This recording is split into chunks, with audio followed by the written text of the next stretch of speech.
Queridos irmãos e irmãs, a graça e a paz do nosso Rei, do nosso Senhor e Salvador, Cristo Jesus. Amém? Amém. Estamos alegres. Hoje, no calendário cristão, no ano da igreja, nós celebramos o domingo onde Cristo é transformado diante dos seus discípulos e nós nos juntamos àquilo que Pedro diz: bom é estarmos aqui, bom é estarmos na presença do nosso Deus vivo e verdadeiro que nos reúne nessa noite para adoração. Que cada um de nós, desde das crianças pequenas até os nossos irmãos mais experientes aqui, se sintam acolhidos e recebidos pelo nosso Deus que é Pai, Filho e Espírito Santo. Que de fato essa noite seja uma noite de encontro com o nosso Deus. Amém? Amém. E a palavra de Deus que nos acolhe nessa noite se encontra no Salmo 67, versículos 3 e 4, que nos dizem assim.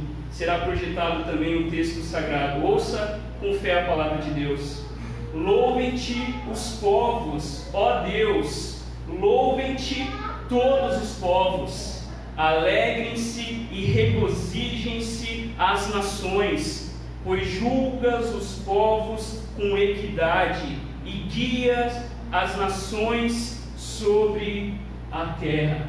Amém? Estamos aqui porque o nosso Deus é um Deus justo e verdadeiro. Ele é digno de todo o nosso louvor, de toda a nossa adoração.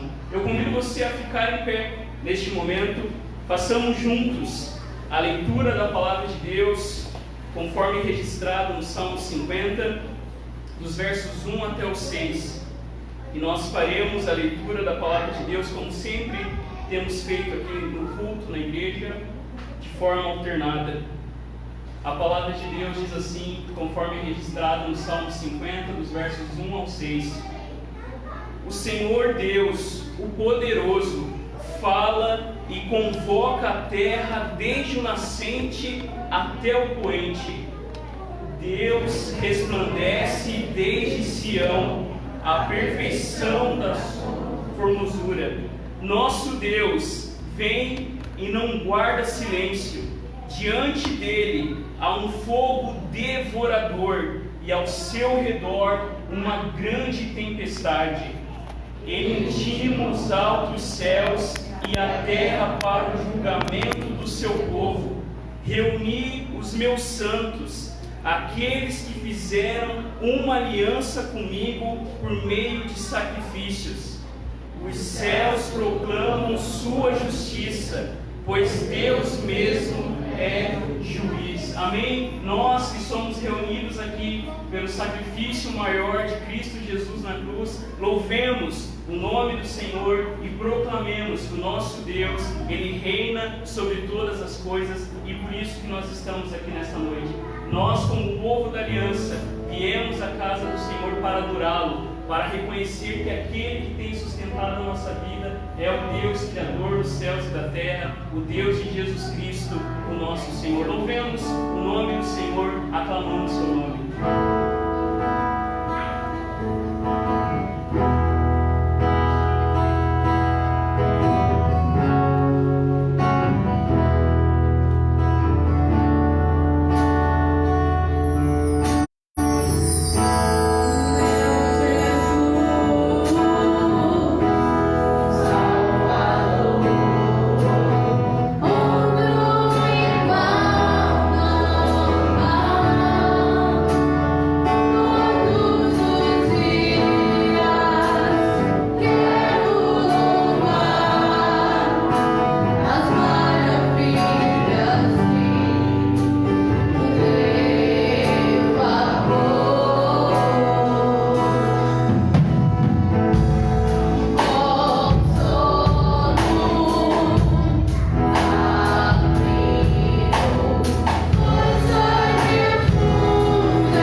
Estamos aqui, Senhor, somente porque através de Ti temos acesso ao Pai. Obrigado, Senhor, por ter vindo a este mundo, por ter Te feito humano, ter morrido naquela cruz para nos salvar. Obrigado, Senhor, pelo Teu amor. Te adoramos, Deus, não porque o Senhor faz isso tudo por nós, mas Te adoramos porque Tu és o nosso único Deus. Te adoramos, Senhor, porque Tu és o Criador de todas as coisas. Te adoramos, Senhor, porque somente Tu és digno de todo louvor e toda adoração. Recebe esse culto, Pai. Recebe as nossas vidas em adoração. Reconhecemos que somos falhos, Pai, mas estamos aqui simplesmente para Te adorar.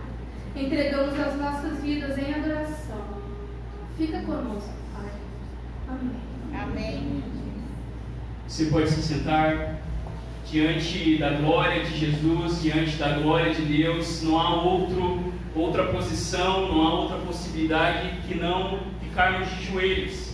E esse é o momento do nosso culto onde nós confessamos os nossos pecados diante do nosso Deus, onde nós reconhecemos a nossa pequenez, a nossa insuficiência e reconhecemos que o único que tem palavras de vida eterna é o Senhor Jesus. E é o apóstolo Paulo que nos convida nessa noite à confissão através da sua segunda carta aos Coríntios, à igreja de Corinto, no capítulo 4, versos 3 ao 6, a palavra de Deus que nos convida à confissão diz assim: mas se o nosso evangelho ainda está encoberto, é para os que se perdem que ele está encoberto, nos quais o Deus deste mundo, Satanás, cegou o entendimento dos descrentes, para que não lhes resplandeça a luz do evangelho da glória de Cristo,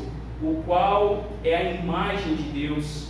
Porque não pregamos a nós mesmos, mas a Jesus Cristo como Senhor, e a nós mesmos como servos de vocês, por causa de Jesus. Porque Deus, que disse: das trevas resplandeça a luz, Ele mesmo resplandeceu em nosso coração para a iluminação do conhecimento da glória de Deus na face de Jesus Cristo.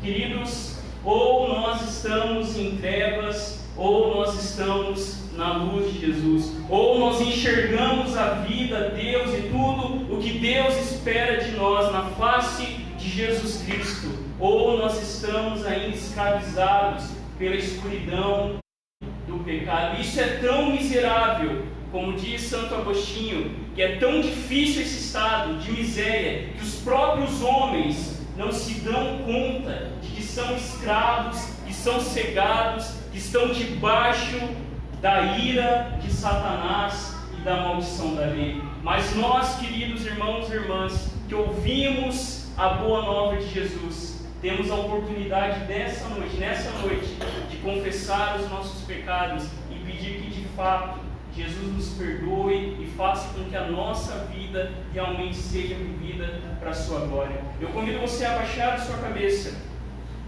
Se você é um ser humano igual a mim, você peca, você pisa na bola, você erra, mas acima de qualquer atitude pecaminosa, nessa noite o Evangelho de Cristo nos chama a ir mais fundo e a reconhecer que há uma raiz profunda no nosso coração de rebelião, de teimosia, de orgulho.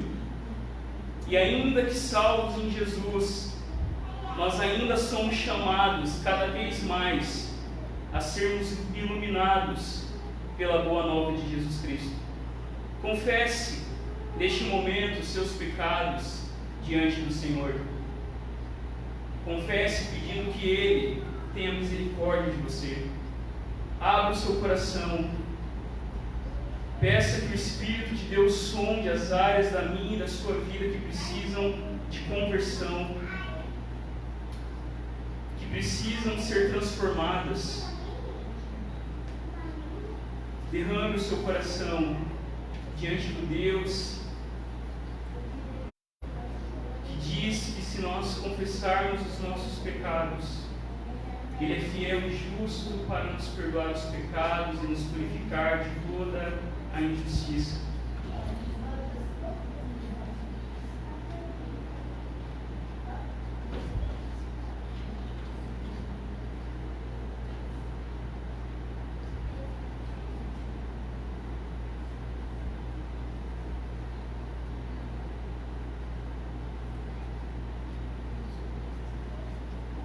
Senhor, tem misericórdia de nós, porque somos pecadores, porque carecemos de Jesus, porque sem Ti nada podemos fazer. Se o Senhor não levantar o Teu rosto sobre nós, se o Senhor não desvendar os nossos olhos, se o Senhor não tirar aquilo que está no nosso coração que impede de enxergarmos a Tua glória, é impossível, Senhor, para nós nos salvarmos. Mas neste momento, Deus, diante da Tua santidade, diante da Tua grandeza, diante da glória de Jesus, nós reconhecemos, ó Pai, que somos pecadores, que temos faltas, que muitas vezes não fazemos aquilo que devemos fazer, que muitas vezes, Deus, cultivamos no nosso coração, cultivamos, Deus, no nosso dia a dia, atitudes, hábitos e tantas coisas que nos afastam da boa vida, da vida completa, da vida abundante que o Senhor nos promete. Por isso, Deus, neste momento, nós confessamos os nossos pecados, nós reconhecemos as nossas faltas e pedimos a Deus que o Teu Espírito em nós cada vez mais transforme as nossas vidas, para que a cada dia Cristo Jesus esteja diante de nós, para que cada dia nós venhamos a lembrar daquilo que Jesus Cristo fez em nosso favor, e lembrando disso, que tudo está consumado, que a graça que nos salva é a graça que nos transforma, que nós venhamos, Deus, como igreja do Senhor, como homens e mulheres, como filhos e filhas, pais e mães, esposas e esposos, venhamos refletir a Tua glória, a Tua bondade na vida daqueles que nos cercam. Te louvamos pelo perdão que temos através da Tua maldita cruz. Te louvamos porque lá na cruz o Senhor nos perdoa e o Senhor nos dá uma nova vida. Que venhamos, Deus, a levantar certos do Teu perdão e cantar que o Senhor é grande, grandioso és Tu, grandioso és Tu, Senhor. Obrigado pelo perdão que temos através de Cristo Jesus. Te louvamos, ó Deus, em nome do nosso Senhor e Rei Jesus. Amém. Amém. Queridos, fiquemos em pé. Vamos cantar que esse Deus que nos perdoa, Ele é grande, Ele é poderoso e Ele está neste lugar. Fiquemos em pé e cantemos a Jesus.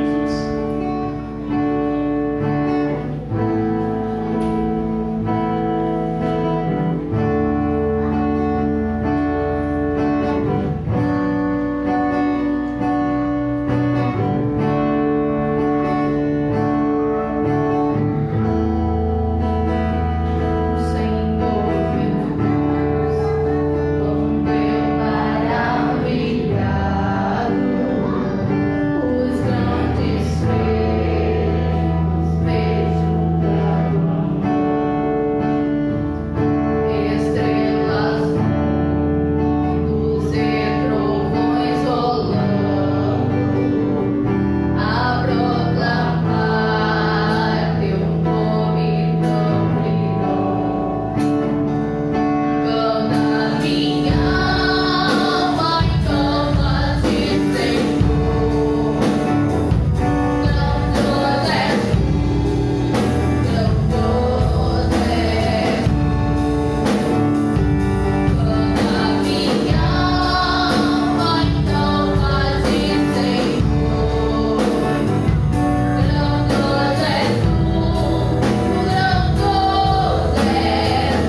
Você pode se sentar.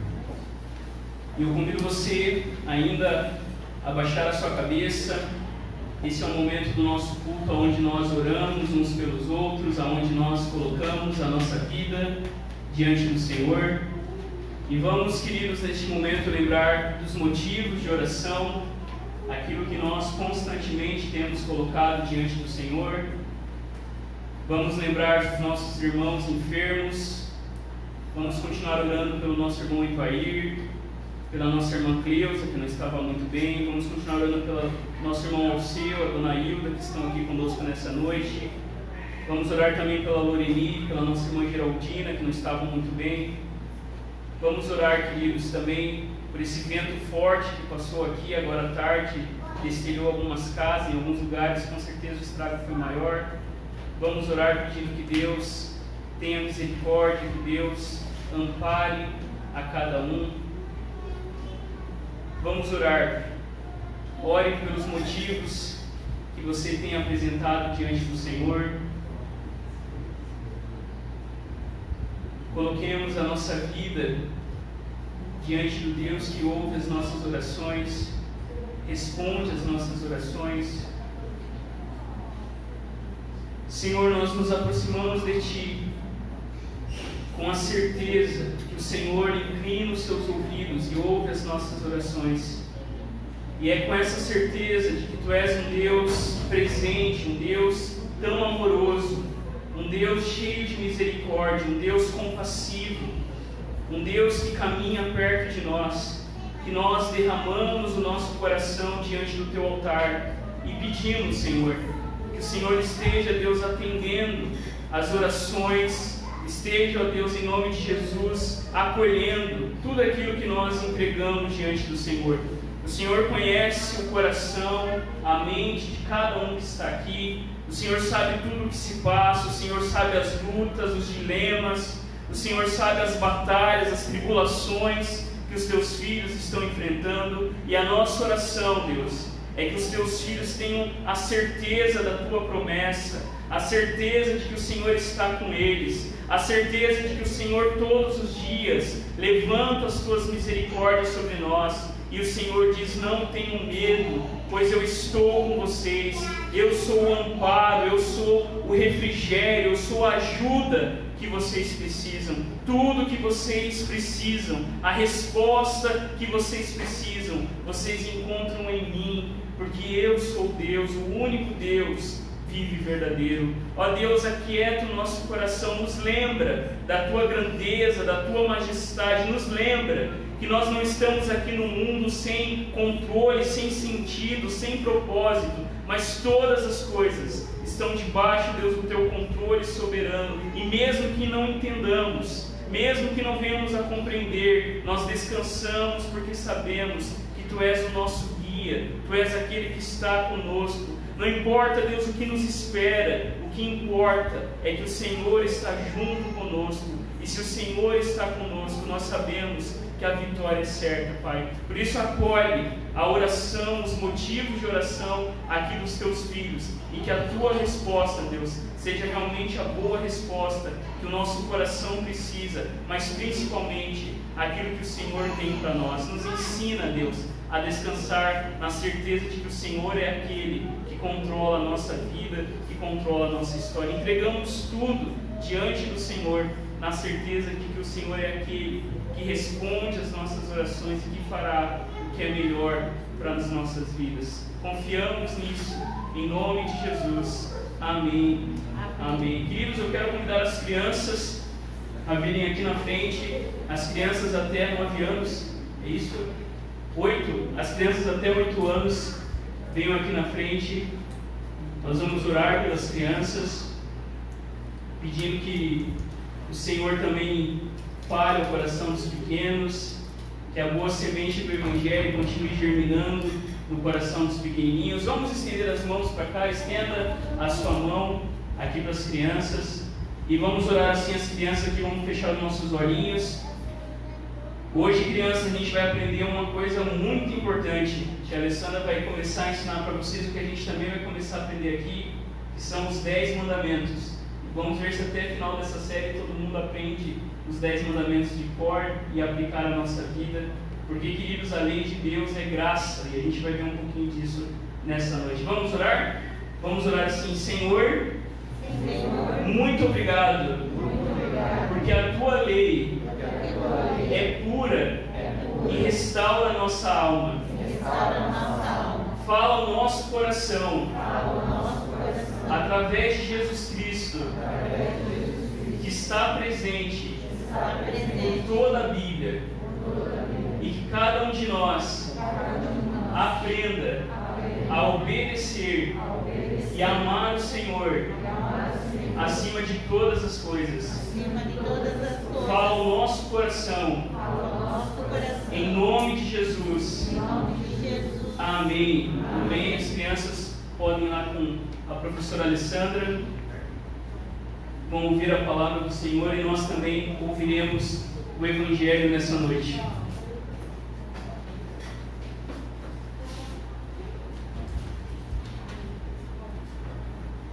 Queridos, eu convido você a abrir a palavra de Deus no Evangelho segundo Êxodo, Êxodo capítulo 20. Hoje nós damos início à nossa nova série baseada nos 10 mandamentos. E hoje o tema do nosso sermão é um Deus de aliança. Êxodo é o segundo livro da Escritura Sagrada, e esses 2 versículos vão nos conduzir no nosso estudo, na nossa meditação nessa noite. Todos encontraram? A palavra de Deus diz assim: Então o Senhor deu ao povo todas essas palavras: Eu sou o Senhor, seu Deus, que o libertou da terra do Egito, onde você era escravo. Esta é a palavra do Senhor. Feche seus olhos. Pai, nós te louvamos pela tua palavra, te louvamos, Senhor, pelo privilégio que temos de estarmos aqui diante da tua palavra aberta. E o que nós queremos nessa noite é tão somente ouvir o Senhor falar ao nosso coração. Nos ensina, Pai, que tu és um Deus de aliança, tu és um Deus de pacto, tu és um Deus que faz com cada um de nós uma aliança eterna. E nessa aliança o Senhor demonstra o seu amor leal, o Senhor nos mostra todos os privilégios que nós temos como filhos do Senhor, e o Senhor também nos mostra, Deus, tudo aquilo que nós devemos fazer e obedecer para nunca mais sermos escravos de nada nem de ninguém. Fala ao nosso coração. Nós oramos em nome de Jesus, sabendo, ó Deus, que as palavras dos meus lábios e a meditação do meu coração sejam agradáveis na tua presença, Senhor, rocha minha e redentor meu. Por Cristo Jesus nós oramos. Amém. Amém.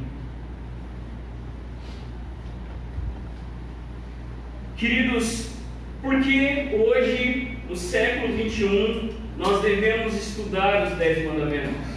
Porque hoje, naquilo que nós chamamos de tempo da graça, nós devemos obedecer os 10 mandamentos. E eu tenho certeza, a gente não vai fazer esse teste aqui ao vivo, mas se eu perguntasse para os irmãos aqui, quem sabe os 10 mandamentos de cor, quem saberia falar os 10 mandamentos de cor? Alguém saberia falar? Até porque ainda tem uma confusão, principalmente porque existem outras listas de 10 mandamentos que foi ensinado principalmente para a gente que veio da Igreja Católica, mas, queridos, a grande verdade é que é uma confusão. E se eu perguntasse para vocês e fizesse um teste, o Antigo Testamento é o tempo da lei, e o Novo Testamento é o tempo da graça. Os irmãos estão percebendo? Há uma confusão tanto na natureza dos 10 mandamentos, como também na prática dos 10 mandamentos. Há uma ignorância geral sobre para que serve os 10 mandamentos, para que estudar os 10 mandamentos, para que praticar ainda os 10 mandamentos se nós estamos vivendo no tempo da graça. E uma pesquisa muito curiosa de um autor diz que 14% dos americanos, apenas 14, conseguem citar os 10 mandamentos. Apenas 14% dos norte-americanos conseguiam citar de cor os 10 mandamentos. Mas em contrapartida, 1/4 dos americanos conseguia nomear os 7 ingredientes do Big Mac. Eles não sabiam citar os 10 mandamentos, mas sabiam citar os 7 ingredientes do Big Mac. No Brasil, queridos, talvez isso não seria diferente. Talvez muitos não conseguiriam citar os 10 mandamentos, mas saberiam de cor o nome dos participantes de uma casa que é vigiada por aí. Talvez muitos, até cristãos, não conseguiriam citar os 10 mandamentos, mas saberiam de cor o nome de alguns participantes aí de um canal de TV. Existe, queridos irmãos e irmãs, uma confusão também sobre aquilo que nós entendemos como o tempo da lei e o tempo da graça. Todo cristão, até a gente, às vezes cai nisso. O Antigo Testamento é o tempo da lei e o Novo Testamento é o tempo da graça. No Antigo Testamento o que imperava era a lei, mas quando Jesus veio o que impera é a graça. Mas isso não é verdade, até porque Hebreus vai dizer que todos os santos do Antigo Testamento não foram justificados pela obediência à lei, mas foram justificados pela fé em Deus, pela fé naquele que viria e salvaria o povo de Deus. A grande verdade, queridos, é que o tempo da lei teve um curto tempo. O tempo da lei começou quando Deus disse para Adão e Eva: não comam do fruto proibido. Não foi isso que Deus falou? Olha, se vocês comerem, vocês morrerão. Ali começou o tempo da lei. Quando Adão e Eva pecaram, desobedeceram a Deus, ali acabou o tempo da lei. E quando Deus desce do céu e pergunta a Adão e Eva onde eles estavam, ali começa o tempo da graça. O tempo da lei, a salvação pela lei, pela obediência, os únicos que foram dados para se relacionar com Deus por meio da obediência, foi Adão e Eva. A partir do momento que eles pecaram, inicia-se o tempo da graça. Nós vemos isso com Noé. Noé achou graça diante do Senhor. Nós vemos isso com Abraão. A própria aliança feita com Abraão não era baseada naquilo que ele podia fazer, mas naquilo que Deus havia feito com Abraão. Queridos, nós poderíamos responder a primeira pergunta: por que devemos estudar os 10 mandamentos? Por que é importante? E nós poderíamos responder de 3 maneiras, para você marcar aí. Primeiro, porque faz parte da palavra de Deus. Os 10 mandamentos estão em Êxodo 20 e se repete em Deuteronômio 5. O Êxodo que abre o livro da aliança, que para os judeus e para nós como cristãos também é muito importante. Os 10 mandamentos estão numa parte importante da revelação de Deus, do relacionamento de Deus com o seu povo. Na verdade, quando Deus dá os 10 mandamentos para os hebreus no deserto, é a primeira vez que Deus fala com o povo. É a primeira vez que Deus, através de todo aquele barulho, de todo aquele estrondo, Deus começa a se relacionar com o seu povo. Antes, Deus falava só com Moisés, Deus falava só com pessoas específicas, mas aqui de forma especial, Deus agora se comunica com o seu povo. Por que devemos estudar os 10 mandamentos? Porque faz parte da palavra de Deus. Porque nós temos que a Bíblia, Antigo e Novo Testamentos, são palavras de Deus para nós hoje. Toda a Escritura é inspirada por Deus. Tudo que Deus escreveu, e os Salmos enfatizam isso, é eterno para cada um de nós. Por que estudar os 10 mandamentos, queridos? Porque está na nossa Bíblia. Porque está na palavra de Deus. Uma segunda questão: porque Jesus Cristo, nosso Senhor, de maneira profunda e abrangente, ensinou os 10 mandamentos durante o seu ministério público. Nós precisamos lembrar, queridos irmãos e irmãs, que a Bíblia que Jesus lia não é a Bíblia que nós temos. Mas qual Bíblia Jesus lia? Quem se arrisca? Qual era a Bíblia que Jesus lia quando ele ia na sinagoga? O Antigo Testamento. A Bíblia que Jesus lia, a Bíblia que a igreja primitiva nos seus primeiros anos lia, era o Antigo Testamento. Então, queridos irmãos e irmãs, quando, por exemplo, você olha no Sermão do Monte, o que Jesus está fazendo ali? Jesus está explicando e aplicando os 10 mandamentos. e de uma forma muito mais profunda e radical do que a gente imaginava que era no tempo da lei. Porque no tempo da graça, a lei não está mais agora fora de nós, mas está dentro de nós. A lei não está mais escrita em placas de pedra, mas a lei, queridos irmãos e irmãs, Deus escreveu no meu e no teu coração. E um terceiro motivo, porque a igreja cristã, a igreja de Jesus, sempre colocou os 10 mandamentos no centro do seu ensino. Desde que a igreja ensinava os 10 mandamentos. Na igreja antiga, a igreja ensinava os fiéis, ensinava os discípulos de Jesus, o Pai Nosso, aquilo que eles entendiam como a ceia do Senhor, e os 10 mandamentos estão lá inclusos. Por exemplo, nós que somos cristãos reformados, todos os nossos documentos de fé, a confissão de fé de Westminster, os catecismos, o próprio catecismo de Heidelberg e todos os outros, não sei se eu falei Heidelberg certo, e todos esses documentos, o documento luterano e até mesmo os documentos católicos, todos colocam os 10 mandamentos no centro do seu ensino. Tenho certeza que quem aqui fez catequese aprendeu os 10 mandamentos na catequese. Não aprendeu? Ainda que um pouquinho diferente, a gente vai ver que essa diferença faz toda a diferença. Mas por que nós devemos estudar os 10 mandamentos? Porque é a palavra de Deus, porque Jesus não anulou os 10 mandamentos. Ele mesmo disse que não veio para revogar a lei, mas sim para cumpri-la. E porque a igreja cristã sempre ensinou os 10 mandamentos. E respondendo a segunda pergunta, queridos, por que devemos obedecer os 10 mandamentos? E aqui a gente bate naquela visão confusa que a gente tem. Porque a lei de Deus é graça de Deus.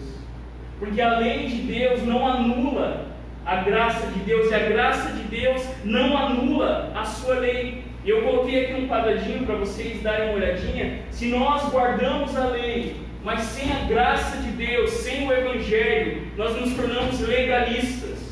O que é um legalista? O legalista é aquele cara que fica que nem um policial, que nem um espião olhando, vou ver se o irmão ali não vai pecar, não vai vacilar. O legalista é aquele que faz uma listinha do que pode e o que não pode.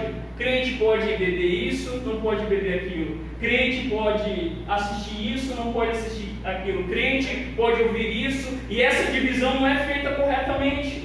Às vezes a gente tem uma confusão na nossa cabeça. O legalista é aqueles, queridos irmãos e irmãs, que principalmente no tempo de Jesus eram os fariseus e os saduceus, que ficavam farejando o pecado dos outros, que ficavam, olha, por que os teus discípulos não lavam as mãos? Olha, por que os teus discípulos fizeram isso no sábado? Olha, se esse cara soubesse quem é essa mulher, não permitiria que ela tocasse nele. O legalista é essa pessoa que guarda a lei, mas no sentido ainda de tentar se tornar aceitável diante de Deus. O legalista é aquele que tenta ainda de maneira insuficiente, impossível, se apresentar diante de Deus baseado nas suas boas obras. O legalismo é um problema. E nós no Brasil, queridos irmãos e irmãs, a gente foi criado com muito legalismo. Se de um lado o legalismo é um problema, não faça isso, não toque naquilo, o próprio livro de Colossenses já ensinava o contrário disso. Do outro lado, queridos, nós temos um outro problema. Existem pessoas que abraçam a graça de Deus, graças aqui entre aspas, menos a lei. E essa pessoa se torna um libertino. É aquela pessoa, queridos irmãos e irmãs, que diz o seguinte: olha, nós estamos vivendo o tempo da graça, não importa o que fazemos ou deixamos de fazer, o papel de Deus é nos perdoar. É aquela pessoa, queridos irmãos e irmãs, que abraça aquela ideia de que nós não precisamos mais obedecer à lei de Deus. Nós não precisamos mais olhar para aquilo que a lei de Deus fala e obedecer. Não, agora é o tempo da graça. E às vezes a gente cai até em umas ideias. O que importa, queridos, é o espírito da lei, interpretando totalmente errado alguns textos bíblicos. Olha, o que importa não é ali guardar o domingo, guardar o sábado. Não, isso era no Antigo Testamento. Na Nova Aliança isso não faz mais parte. E essa pessoa acaba tendo uma vida libertina, uma vida desregrada, uma vida, queridos irmãos e irmãs, que não é a vida que Deus tem para nós. Porque o próprio apóstolo Paulo vai dizer: nós vamos ficar no pecado para que a graça seja mais abundante. É o próprio Dietrich Bonhoeffer que vai trabalhar exatamente sobre a ideia de graça preciosa e graça barata. A graça, queridos irmãos e irmãs, para nós que somos salvos, ela é preciosa. Ela não é motivo, ela não é desculpa para a gente levar uma vida de pecado, de desobediência ao Senhor. Então qual que é? Se não é o legalismo, se não é, queridos irmãos e irmãs, a libertinagem, qual que é o caminho de Deus para nós? Está ali. É a lei de Deus que continua valendo, mais a sua graça, que nos leva a uma vida santa. E a base dessa vida não é o legalismo, não é a libertinagem, mas a base disso é o amor a Deus. O fundamento da vida com Deus é o nosso amor por Ele, o amor dele por cada um de nós. A lei do Senhor, e você pode olhar, nós não vamos citar aqui, mas leia o Salmo 19, por exemplo, leia o Salmo 119, e ali nós vemos 176 versículos que exaltam a Deus e a sua palavra. Queridos, então diante disso, olha aí no texto, e nós vamos nessa noite responder duas perguntas que estão aí. A primeira é quem Deus é, e a segunda é o que Deus fez. Se nós observarmos, fique com a sua Bíblia aberta, se nós observarmos o contexto de quando Deus dá a sua palavra ao seu povo, dê uma olhadinha no capítulo 19. Deus, queridos irmãos e irmãs, Ele ordena que o povo se prepare para receber a sua palavra. O Deus que aparece, o Deus de Israel, Yahvé, o Senhor, quando Ele aparece, Ele lembra o seu povo quem Ele era. Se você olhar aí no capítulo 19, nós vemos, queridos irmãos e irmãs, que o Deus que aparece aqui é um Deus santo, é um Deus que causa espanto, é um Deus que causa temor. Havia um peso causado por esse Deus que apareceria ao seu povo, porque olha o que ele diz. Por exemplo, nós vemos Deus proibindo, no verso 12, olha aí, diz: marcarás em redor limites do povo, dizendo: guardai-vos de subir ao monte, nem toqueis o seu limite, todo aquele que tocar um monte será morto. O Deus que aparece é um Deus que proíbe, é um Deus que diz: não toquem nesse monte, senão vocês vão morrer. Se você olhar mais um pouquinho, é um Deus que também manda o seu povo a se purificar. Olha o verso 4. Moisés, tendo descido do monte ao povo, consagrou o povo e lavaram as suas vestes. O Deus que aparece é um Deus que manda o seu povo se purificar, é um Deus que manda o seu povo se consagrar. Se você espiar o verso 21, é um Deus que faz advertências, é um Deus que ameaça. Olha o que o 21 diz: o Senhor disse a Moisés: desce, adverte o povo que não transpasse o limite até o Senhor para vê-lo, a fim de muitos deles não perecerem. O Deus que aparece aqui é um Deus, queridos irmãos e irmãs, inconfundível, indomável, único, não se parecia com nada com os deuses daquele momento, porque olha o verso 5 e o verso 6 do capítulo 19 que Deus faz. Deus faz uma promessa com condição. Ele diz: agora, pois, se diligentemente ouvirdes a minha voz e guardardes a minha aliança, então sereis a minha propriedade peculiar dentre todos os povos, porque toda a terra é minha, e vocês serão reino de sacerdotes e nação santa. Quem é Deus?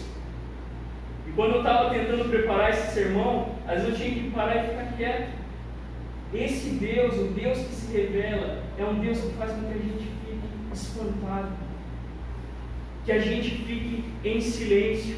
É assim que os homens de Deus ficavam diante da manifestação de Deus. É assim que nós vemos Isaías, quando ele vê o Senhor no templo, ele cai como morto. É assim, queridos irmãos e irmãs, que João fica quando vê Jesus glorificado, ele cai como morto. É assim que os anjos estão diante de Deus, eles escondem a sua face, porque diante desse Deus há temor, há espanto. Ninguém pode colocar Deus na sua caixinha, ninguém pode imitar Deus, ninguém pode dizer que Deus tem que agir de acordo com os nossos termos. Não, Deus nos escapa. E todos os homens e mulheres que caminharam com Deus tentaram fugir desse Deus, porque é um Deus, queridos irmãos e irmãs, tão grandioso, tão poderoso, que o próprio povo mais para frente vai dizer: olha, Moisés, fala tu com o Senhor, senão nós vamos morrer. Fala tu, Seja você o nosso intermediador, porque diante desse Deus não podemos ficar de pé. O Deus, queridos irmãos e irmãs, que se revela aqui, é um Deus criador e redentor que fala. É um Deus pessoal. É um Deus que se relaciona com o seu povo. E se você olhar aí na sua Bíblia, a maioria das versões, das traduções vão dizer: e Deus falou. Na versão que eu li, o Senhor deu. Mas na maioria das versões vai dizer que esse Deus fala. O Deus de Abraão, Isaac e Jacó, o Deus de Jesus Cristo, não é fruto da invenção humana, nem pode ser manipulado pela sua criação. O Deus, queridos irmãos e irmãs, que se revela, não é uma projeção humana, não é um escape sugerido pela nossa própria natureza, mas Ele é o Senhor, Criador e Redentor. Ele é aquele que, quando Ele se manifesta, o melhor lugar que nós podemos ficar é de joelhos diante dele. Quando Deus se manifesta, a própria palavra nos diz que sejam poucas as nossas palavras, porque a melhor e única posição diante desse Deus é em adoração, é em reconhecimento da sua grandeza, que ninguém pode medir o seu conhecimento, que ninguém pode ser o seu conselheiro, que Deus não precisa de nada, Ele não pede ajuda a ninguém. Quem é Deus, queridos? É um Deus que causa espanto. E quando nós declaramos a nossa fé, é isso que nós dizemos, que nós cremos em um Deus que é Pai, mas que é todo-poderoso, Criador dos céus e da terra. O Deus que nós adoramos é o Deus que nos amou em Jesus Cristo e que criou todas as coisas, e que diante dele toda a sua criação se prostra. E aqui ficou uma pergunta para mim e para você: o teu Deus fala? O Deus que você serve fala? Ou o Deus que você serve é um Deus que não tem opinião para nada? É um Deus amordaçado? É um Deus que você criou a sua própria imagem? Quem é o nosso Deus, queridos? Qual que é a nossa visão de Deus? Qual que é a nossa imagem de Deus? Porque, como um autor escreveu, um Deus que não fala é uma fraude. Se o teu Deus não fala, o teu Deus é uma fraude.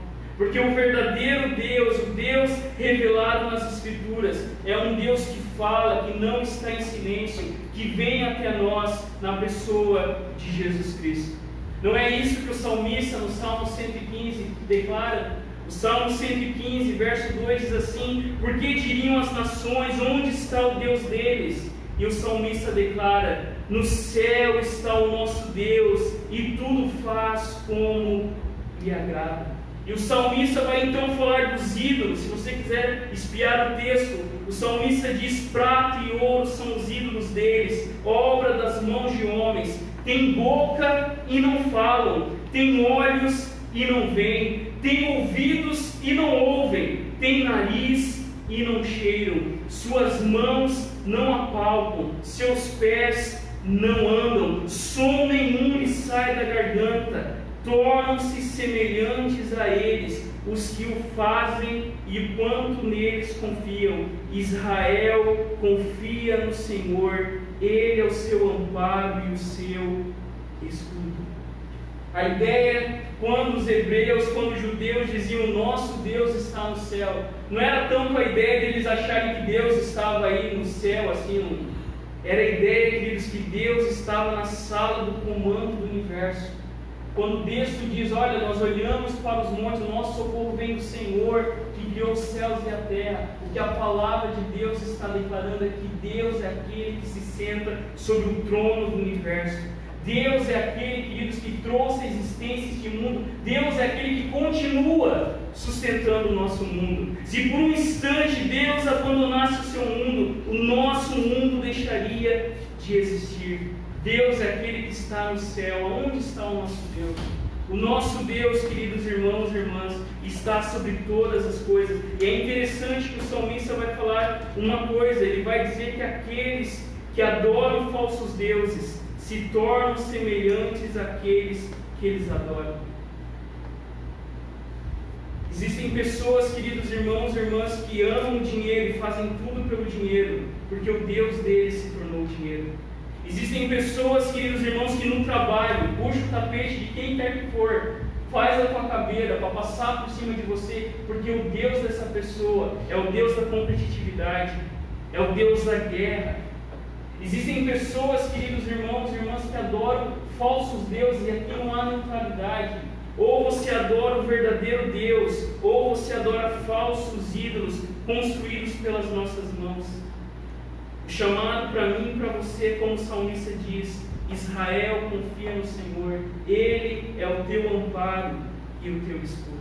Quando nós olhamos aqui em Êxodo, esse Deus falando, queridos irmãos e irmãs, esse Deus era diferente de todos os deuses do Egito e de Canaã. Esse Deus, queridos irmãos e irmãs, é diferente de todos os falsos deuses, porque olha o que o texto diz no verso 2: Deus diz: eu sou Yahvé, o seu Deus. E com esse nome, que para nós é difícil até de pronunciar, Yahvé, porque o nome de Deus era tão sagrado para o seu povo que eles não pronunciavam, eles preferiam, quando aparecia o nome de Deus, Yahvé. O povo hebreu e a própria nossa Bíblia levou isso em consideração. Aonde aparece o nome de Yahvé, nós traduzimos por Senhor. O nome de Deus era tão sagrado, o nome de Deus, queridos irmãos, era uma coisa tão preciosa, que o povo não ficava falando o nome de Deus à toa. Mas quando Deus aqui aparece, Deus está dizendo: eu sou Yahvé, eu sou o que sou. E isso nos lembra quando Deus se revela a Moisés na sarça ardente: olha, eu vou lá libertar o povo, mas se eles perguntarem quem me enviou, o que eu vou responder? E Deus diz: diga que o eu sou te enviou. Eu sou, queridos, é o nosso Deus. E que quando nós pensamos um pouquinho sobre o que isso significa, nós vamos ver, queridos, que os vários nomes de Deus é tão grande, Deus, irmãos e irmãs, é tão imenso, que os seus vários nomes, eu não vou citar aqui, mas você pode procurar aí, né? Nós temos aí Jeová Rafá, ou Yahvé Rafá, Jireh, Chamar, Shaddai e tantos outros, o Deus da guerra, o Senhor é a nossa bandeira, e tantos nomes, porque isso realmente nos aponta para esse eu sou. Deus é tão grande, Deus é aquilo que nós mais necessitamos. Deus, queridos irmãos e irmãs, é como o ar que nós respiramos. Deus, queridos irmãos e irmãs, é aquilo de mais precioso no nosso mundo. Deus é a pessoa mais importante no universo, a tal ponto que Ele diz: eu sou tudo que vocês precisam. Se é o Deus da guerra, sou eu. Se é o Deus que é a bandeira de vocês, sou eu. Se é o Deus libertador, sou eu. Se é o Deus que dá provisão, sou eu. Quando Deus diz: eu sou o que sou, Deus está dizendo: vocês não precisam de mais ninguém. Eu sou o que vocês precisam. O que você precisa amanhã? Qual que é a sua necessidade daqui a um mês? É Deus. Porque a ideia aqui, queridos irmãos e irmãs, é de eternidade. É o Deus que não cabe dentro de nós. É o Deus que se revelou e nos mostra exatamente isso: que não há Deus como o Senhor. Mas de forma maravilhosa e esplêndida, quando Jesus aparece no seu ministério público, João, o evangelista, vai dizer que Jesus fez algumas declarações. E aquilo que Deus falou aqui: eu sou, é como se na obra, na vida, na morte e na ressurreição de Jesus completasse. Porque no Evangelho de João nós vemos Jesus dizendo: eu sou o bom pastor, eu sou a porta das ovelhas, eu sou o pão vivo que desceu do céu, eu sou a luz do mundo, eu sou o caminho, a verdade e a vida, eu sou a ressurreição e a vida, eu sou a videira verdadeira. Ou seja, queridos, quando Jesus vem em carne e osso, Jesus agora está dizendo que aquele eu sou, que se revelou no Monte Sinai, agora está ali diante dos seus discípulos. O Deus eterno, Deus, queridos irmãos e irmãs, que não depende de nós, entrou na história. E é esse Deus que diz hoje para mim e para você: eu sou o teu Senhor, eu sou o teu Deus. Que Deus é esse, queridos? É um Deus que fala, que está em ação, é um Deus que interage com a sua criação, é um Deus que não é como nós, limitado, incoerente, falho, mas é um Deus santo e perfeito, um Deus imutável, um Deus insondável, um Deus infinito, que veio até nós na pessoa de Jesus Cristo. Esse é o nosso Deus. Quem é o nosso Deus? É esse Deus, queridos irmãos, mas que causa espanto nas nossas vidas. Mas olha no texto, uma segunda pergunta, uma segunda declaração que nós vemos logo nesse preâmbulo, na abertura dos 10 mandamentos. O que Deus fez? E o texto vai dizer: eu sou o Senhor, o teu Deus, que o libertou da terra do Egito, onde você era escravo. Uma segunda pergunta, queridos, que nós podemos ver é exatamente isso: o que Deus fez? E Deus vai dizer: olha, fui eu que libertei vocês da escravidão, fui eu que salvei vocês, fui eu que trouxe vocês do Egito, da opressão que vocês estavam sofrendo, fui eu que ouvi o clamor de vocês, fui eu que libertei vocês. E queridos irmãos e irmãs, isso é muito interessante, porque antes de dar a sua lei, Deus primeiro liberta o seu povo. E quando você olha lá nas cartas do apóstolo Paulo, Paulo vai seguir exatamente isso. Primeiro Paulo enfatiza o que Deus fez. Primeiro Paulo coloca os nossos olhos na obra de Jesus.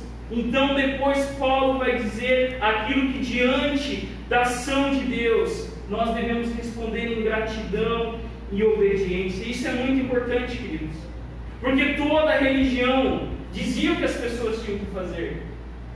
Toda religião, a premissa dela é que você tem que fazer alguma coisa para acalmar os deuses. Se você quer um favor de Deus, e algumas igrejas, isso que era dos povos pagãos, algumas igrejas fazem isso direto nas suas igrejas. O que nós precisamos fazer para os deuses nos abençoarem? Nós precisamos fazer sacrifícios. Nós precisamos pagar alguma coisa. E muitas religiões ao ponto de derramar o sangue. Mas, queridos irmãos e irmãs, o que nós vemos aqui é que antes de Deus dizer não faça isso, faça aquilo, Deus primeiro fala aquilo que Ele fez. Antes de Deus chegar para você e falar: olha, faça isso, Deus primeiro diz: olha, vejam o que eu fiz.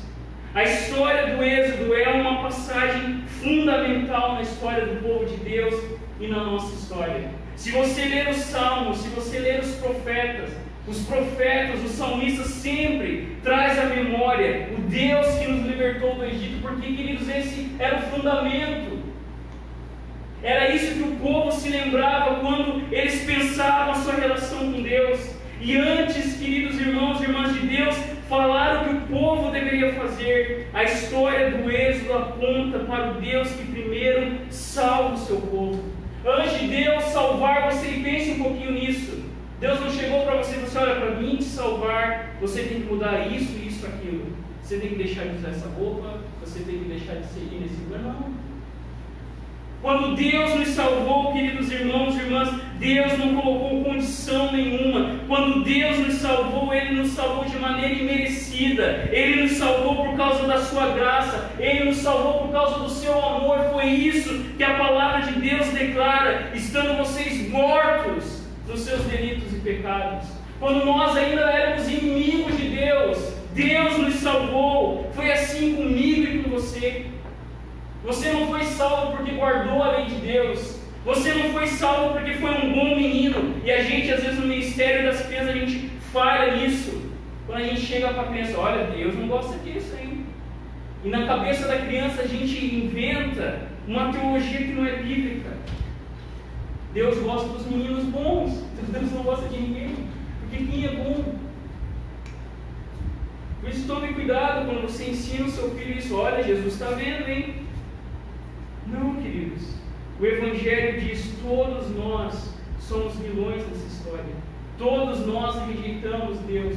Todos nós viramos as costas para Deus. E Deus veio salvar exatamente aqueles que nada mereciam. E é isso que Deus está dizendo aqui para o seu povo. Deus está dizendo: olha, eu salvei vocês, eu libertei vocês, fui eu que tirei vocês do Egito. Agora vocês devem então, para viver a verdadeira liberdade, obedecer a minha lei. A lei de Deus, queridos, não foi dada ao povo de Deus por um Deus estraga prazeres. Deus não é um Deus que quer tirar a nossa liberdade, muito pelo contrário. A lei de Deus foi dada para que eu e você nunca mais fôssemos escravos novamente.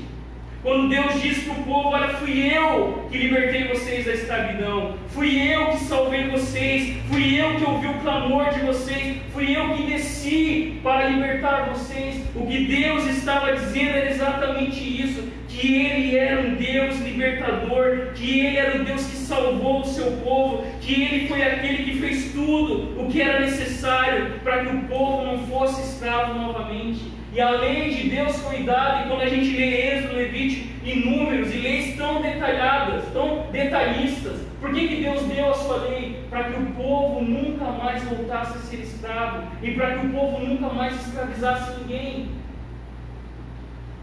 Quando eu lembro que Jesus fez por mim, e eu olho para o outro, eu estendo a misericórdia, a graça de Deus, e não a condenação, e não o julgamento. Era isso que o povo tinha que lembrar. Fui eu que libertei vocês, fui eu que tive compaixão, fui eu que desci do céu e vim até aqui para dar vida a vocês, para que vocês nunca mais fossem escravos. Se eu e você queremos viver uma vida de liberdade, eu e você devemos conhecer o Senhor.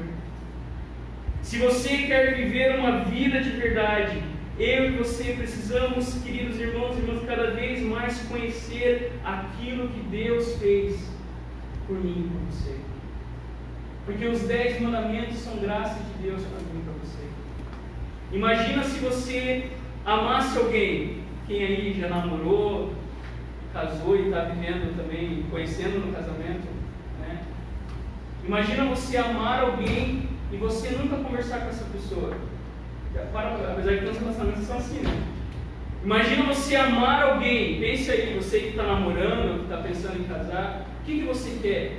O que fica ali, né? Quando você está horas da noite conversando com a pessoa, você quer conhecer essa pessoa. Você quer saber o que ela gosta, o que ela não gosta, se ela tem animal de estimação, se ela não tem, se ela pesca, se ela não pesca, se ela gosta do BK, do McDonald's. Não é assim? Se você ama uma pessoa, você quer conhecer essa pessoa. E a mesma coisa acontece aqui. Se nós queremos, queridos irmãos e irmãs, conhecer a Deus, nós devemos nos aprofundar naquilo que Deus fez. Deus nos libertou e deu a sua lei para dizer a cada um de nós o que Ele é. Se você quer conhecer Deus, olhe para a sua palavra. Porque aquilo que Deus fala, aquilo que Deus declara, aquilo que Deus pede, aquilo que Deus proíbe, revela o Deus que nos libertou. E a grande verdade, queridos, como um autor muito famoso disse, o início da rebelião do homem contra Deus foi e é a falta de um coração agradecido. O início da nossa rebelião com Deus, ainda hoje, é um coração ingrato. Se nós e Israel mostrou isso para nós, quando Israel virava as costas para Deus, o que estava, queridos irmãos e irmãs, no coração disso era ingratidão, porque o povo se esquecia que não foi Baal que os libertou do Egito, que não foi os deuses de Canaã, não foram os deuses dos outros povos que libertou o povo do Senhor, mas foi o Deus Criador dos céus e da terra. A grande verdade, queridos irmãos e irmãs, como também o pastor Tim Keller fala, o nosso problema é falta de memória. Quando nós nos esquecemos daquilo que Deus fez através de Jesus Cristo, quando nós, queridos irmãos e irmãs, esquecemos que Deus foi aquele que nos libertou, nós acabamos em rebelião contra o Senhor. Por isso, nessa noite, fica uma pergunta para mim e para você. Se Deus já te libertou da escravidão do pecado através de Cristo Jesus, como eu e você agora temos vivido? Como eu e você agora temos conhecido esse Deus através da sua palavra, através da sua lei? Olhe, queridos irmãos e irmãs, para a lei de Deus, não como um meio de salvação, porque a lei nunca foi dada para ser um meio de salvação, mas a lei foi dada para mostrar o nosso pecado, a nossa insuficiência, e para que assim eu e você corrêssemos para Jesus Cristo. A lei de Deus foi dada para que a gente realmente percebesse aquilo que Deus fez e aquilo que nós precisamos é exatamente a salvação que Deus nos oferece através de Jesus Cristo. E eu termino, queridos, com 3 aplicações para a nossa vida. A primeira coisa que nós vemos nesse texto é que o nosso Deus é um Deus pessoal. Deus olhando para cada um aqui, Deus não vê só um grupo, mas Deus vê cada pessoa aqui pelo nome. E esse Deus chama cada um de nós a um compromisso pessoal. Não adianta, o meu pai foi crente, a minha mãe foi crente, né, filhinho de peixinho, a gente crê, a gente vai falar muito sobre a teologia da aliança, mas Deus é um Deus pessoal. Deus chega para cada um de nós, e se você olhar aí no texto, você vai perceber que cada mandamento não está no plural, mas está no singular. É como se Deus olhasse para cada indivíduo do seu povo e dissesse: não tenha outro Deus além de mim, não faça imagem de escultura, não tome o meu nome. Bom, queridos, Deus, o Senhor, é um Deus pessoal.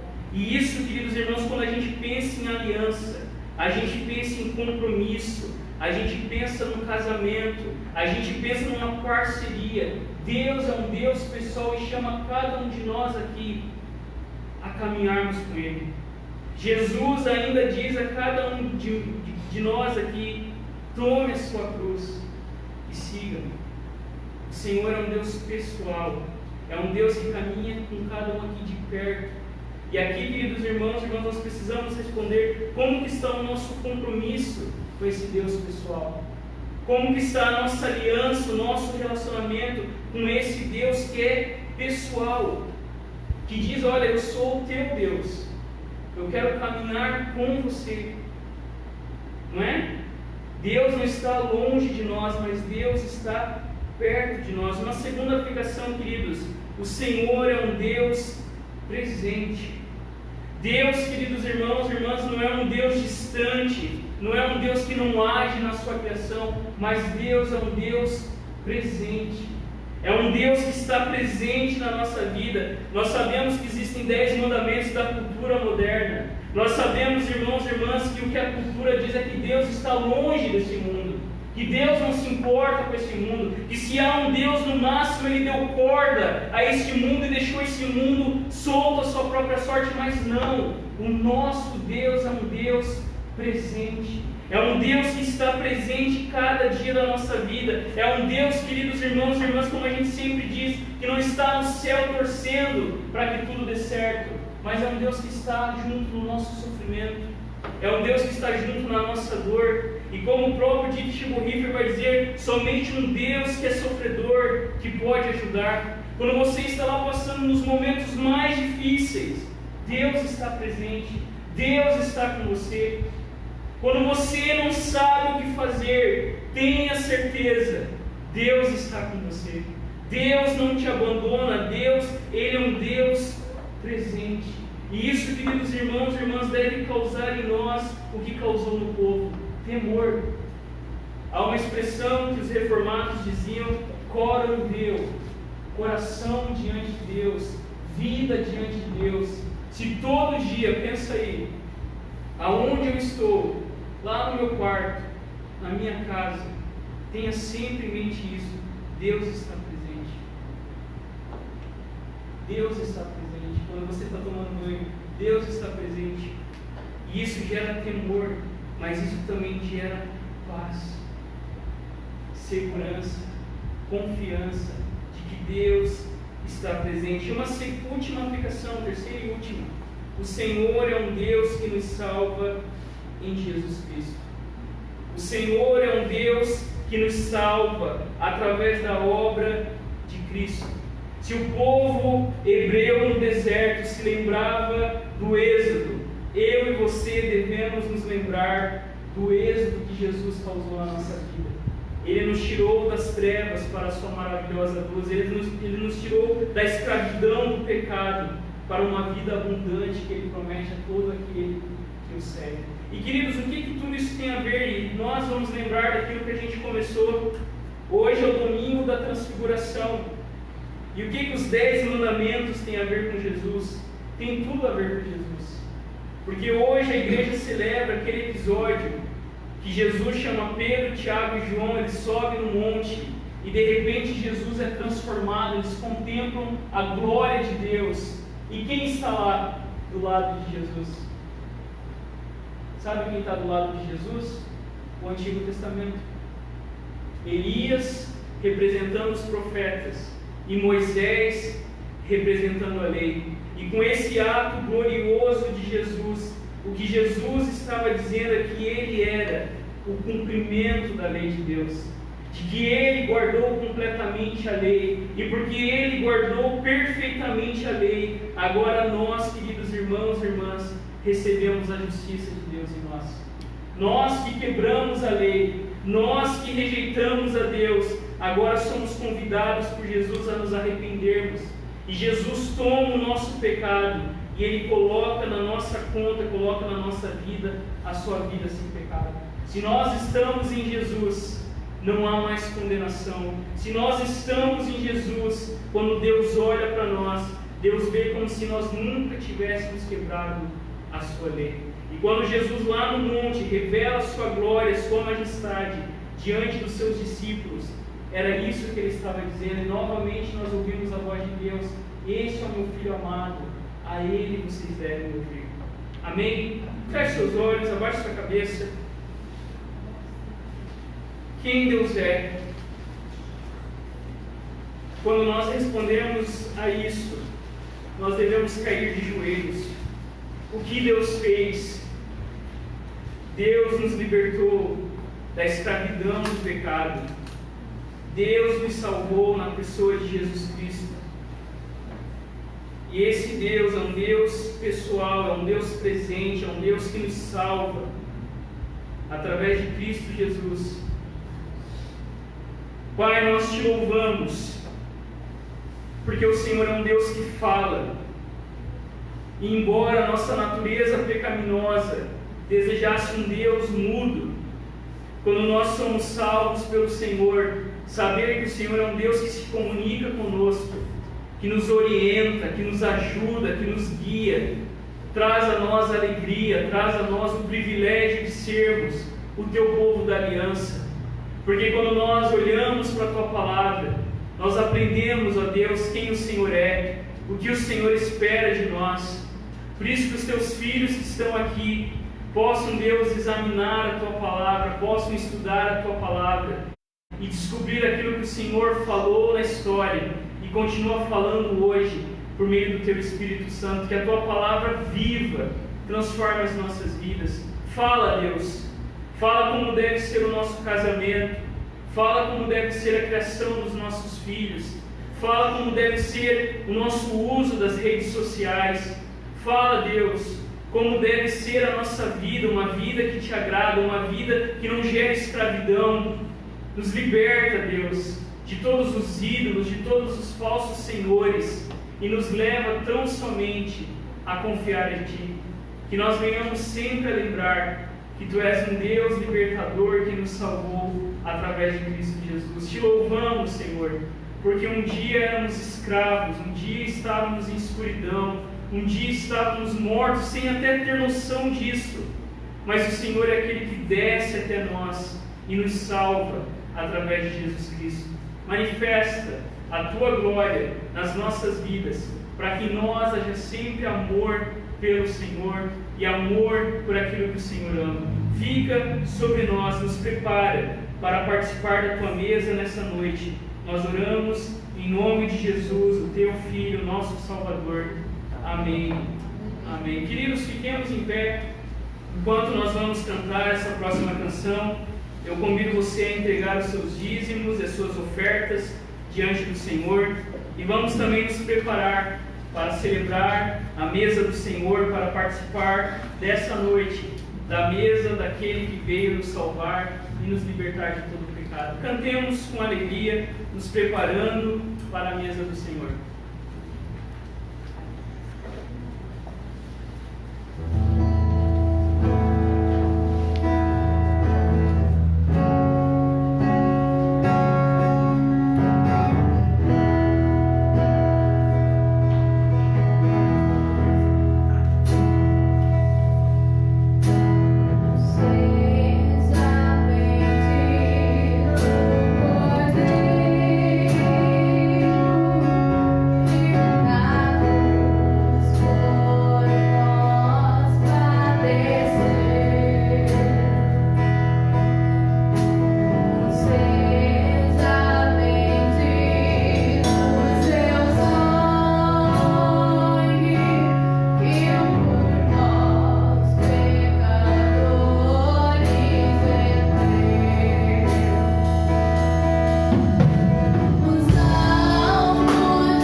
Quero convidar a irmã Inês para nos ajudar aqui neste momento.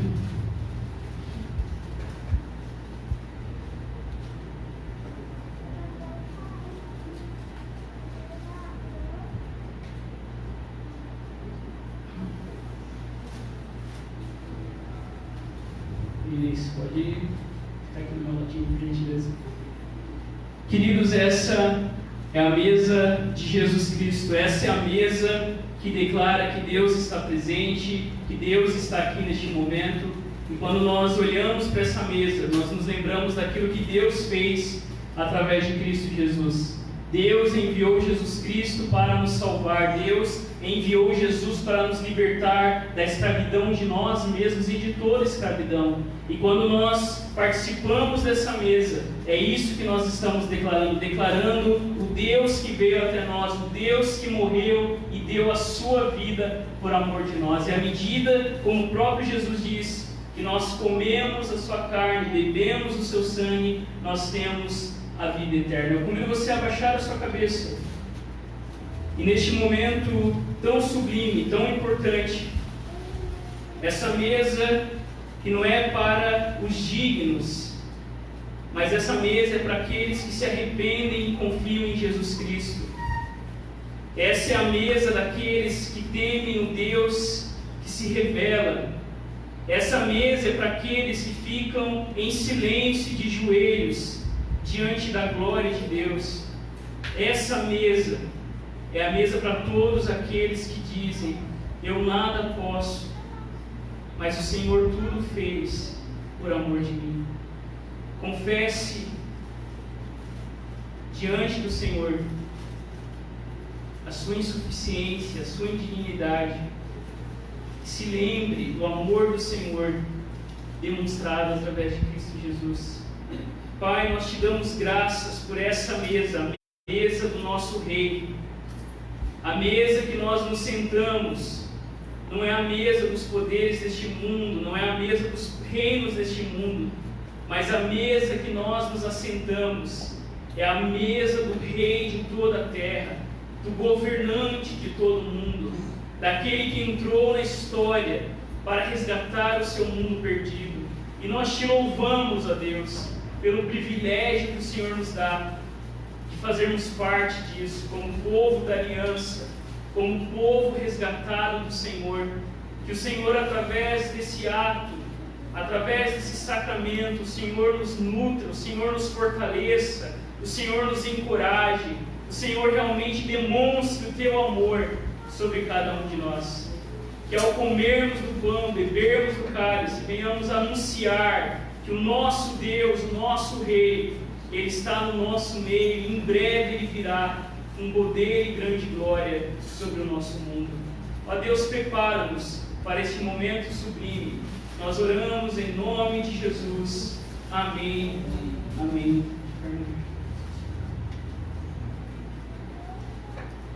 Queridos irmãos e irmãs, na noite em que Jesus foi traído, Ele tomou o pão em suas mãos. As crianças que estão aqui, o nosso Senhor, Ele tomou o pão, Ele deu graças, e Ele o partiu e disse: isto é o meu corpo, este é o corpo que foi moído por amor de vocês, este é o corpo que entrou no espaço e no tempo para a salvação de vocês. Isto é o meu corpo. Da mesma maneira, após Jesus compartilhar o pão com seus amigos, Ele tomou o cálice em suas mãos, Ele deu graças e disse: este é o cálice da nova aliança no meu sangue, sangue que foi derramado para a salvação de vocês. Este é o sangue que os purifica de todo o pecado, este é o sangue que os justifica diante do meu Pai. Façam isso em memória de mim, porque todas as vezes que vocês comerem o pão e beberem o cálice, vocês estarão anunciando a minha morte até que eu venha. Jesus fez uma promessa de que Ele não beberia novamente do fruto da videira até que se sentasse à mesa com a sua igreja e nas grandes bodas do Cordeiro, de forma plena e definitiva, nós estaremos no novo céu e na nova terra que Deus nos promete. Amém? Amém. Enquanto cantamos, queridos irmãos e irmãs, que você saia do seu lugar em gratidão. Eucaristia significa isso. Em gratidão, participe do pão e participe do cálice do teu Redentor. Se você pertence a Jesus, se você crê em Jesus Cristo, você é convidado à mesa do Rei. Participemos com alegria enquanto cantamos.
Pega comigo seu pãozinho, queridos.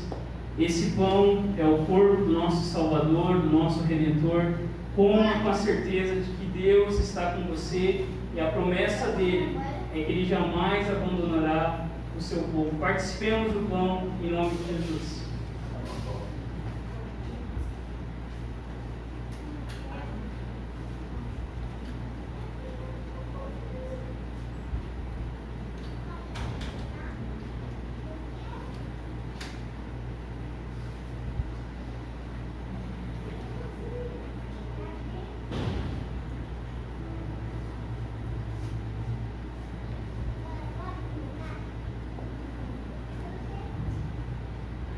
Pega comigo o cálice. Esse sangue é o sangue que nos purifica de todo pecado. Esse é o sangue que nos dá uma nova vida, uma vida de liberdade, porque é isso que a palavra de Deus nos ensina. Foi para a liberdade que Jesus Cristo nos libertou. Tomemos com essa fé em nome de Jesus.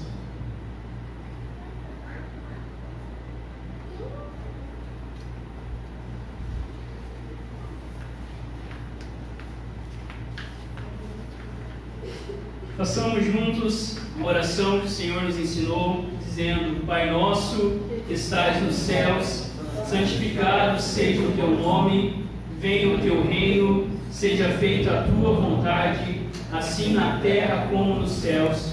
O pão nosso de cada dia nos dai hoje. Perdoa as nossas dívidas, assim como nós perdoamos aos nossos devedores, e não nos deixes cair em tentação, mas livra-nos do mal, pois teu é o reino, o poder e a glória para sempre. Amém. Queridos, neste momento, vamos afirmar a nossa fé, e hoje vai ser com os 10 mandamentos. Cada domingo nós vamos ler os 10 mandamentos. Vamos todos a uma só voz.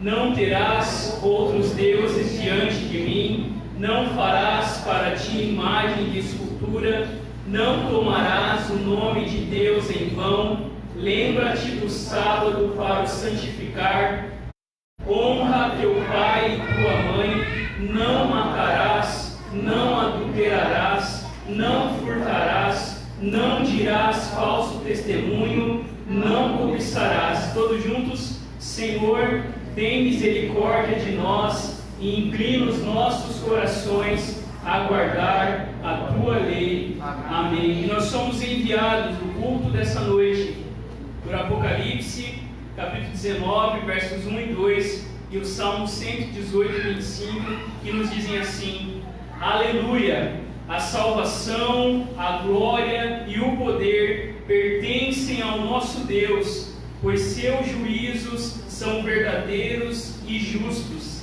Salva-nos, Senhor, nós te pedimos. Ó Senhor, nós te pedimos, envia-nos prosperidade. Feche seus olhos.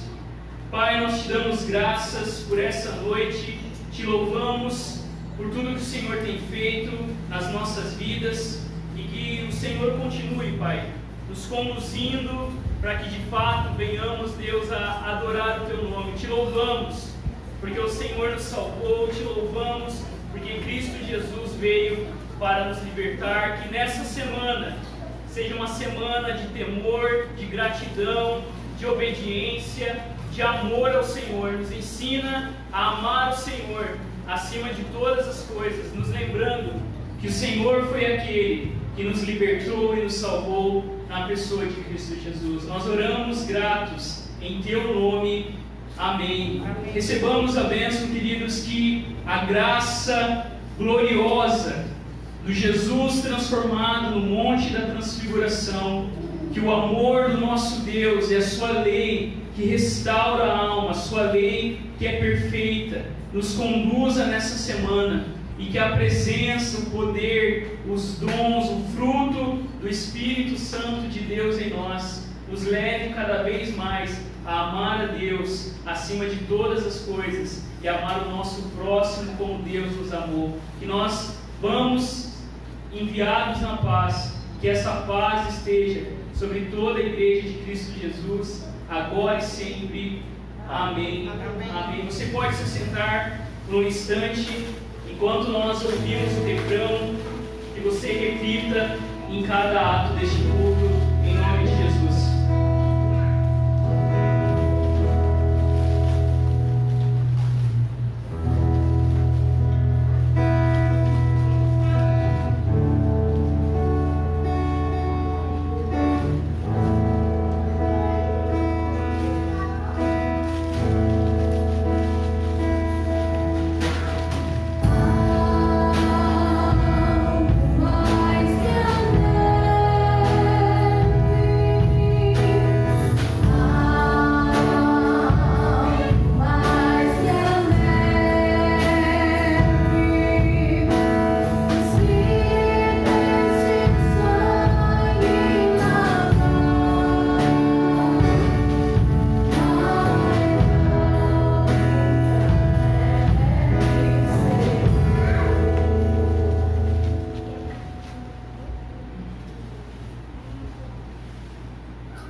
Queridos irmãos e irmãs, vamos na paz, que o Senhor esteja conosco, lembrando que na quarta-feira nós temos o nosso encontro de oração, lembrando também dos ministérios que nós sempre constantemente temos falado. Lembre-se, estamos precisando de ajuda no Ministério de Som, no Ministério de Música, no Ministério com as crianças. Você que queira nos ajudar, a sua ajuda será muito bem-vinda. Você que quiser se dispor, venha fazer parte desses ministérios para que o culto cada vez mais seja excelente para a glória do nosso Deus. Um outro aviso importante que nós queremos lembrar, principalmente os pais: nós temos muitas crianças na nossa igreja que não foram batizadas.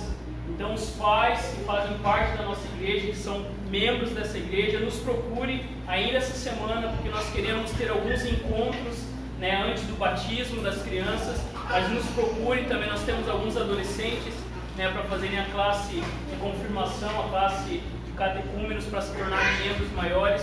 Então nos procurem para fazerem parte da Igreja de Jesus Cristo, principalmente as crianças, porque no culto de Páscoa, no dia 4 de abril, nós queremos, em nome de Jesus, batizar as nossas crianças aqui para inseri-las na aliança com Deus. Ainda existe muita confusão, e a gente, durante o estudo dos 10 mandamentos, vai tratar isso também, porque se popularizou no Brasil que a gente não batiza criança, quem batiza criança é a Igreja Católica, e nós vamos ver pela Escritura Sagrada que não. A circuncisão que era feita no Antigo Testamento, sobre a nova aliança, o batismo faz esse papel. Então nos procure para batizar as crianças. Você que também quiser se tornar membro da igreja, nos procure. Vamos na paz, que Deus esteja conosco, em nome de Jesus. Amém. Amém.